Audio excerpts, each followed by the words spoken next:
What's up mga kachop, tirada, kita ani magpabukid ta adto ta sa Tausuban Falls. Kaning Tausuban Falls located ni siya sa Magpit sa may Kidapawan no.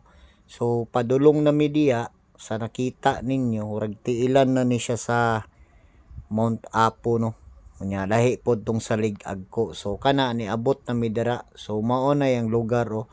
So napami sa taas ana, so baktason pa na muning hagdanan nila diri na 70 steps ata ni, grabe kahanga kaayo. Pero worth it kayo ni siya no, pag adto ninyo sa ubos makita ninyo na mga garden. Syempre ang tourist spot jud nila diri is kaning falls nila na hastang Bugnawa jud. Grabe jud katugnaw. So mao na sila no. Shout out day sa akong mga kauban, especially sa akong anak no. Mauna na sila. So pababa na may ana no, nangita na mig pwesto dia. So medyo relaxing jud ang area oh, as you can see. Gwapo siya, medyo punuan jud tanan. Grabe jud green tanan. So kita nyo ng falls medyo taas ba.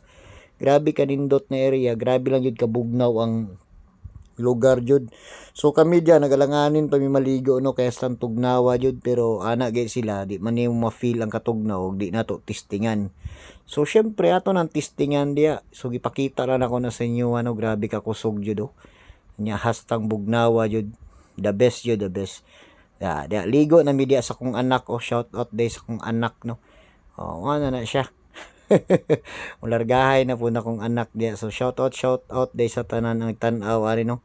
So salamat kayo. So mo nang area oh. Gwapo jud kayo. Nami sa babaan na. So magbaktas mi nakita niyo diya pasaka. 70 steps na no. Barato lang entrance ani 40 lang man ata. Oh, so grabe jud, puro punuan tanan makita ninyo. So makita ninyo ni siya sa Kidapawan Magpit no. Tiila ni siya sa Mount Apo. Oh, mo na siya pauli na media. Grabe yun kahangak ani, lalimang ka ng 70 steps. To cargo na kung rayuma ani. Aw. Grabe kahangak bitawaning hagdananan niya. Kapoy kaayo kay magkurog-kurog yun imong tuhod no. But anyway, salamat kay tanan no, katulang, babay.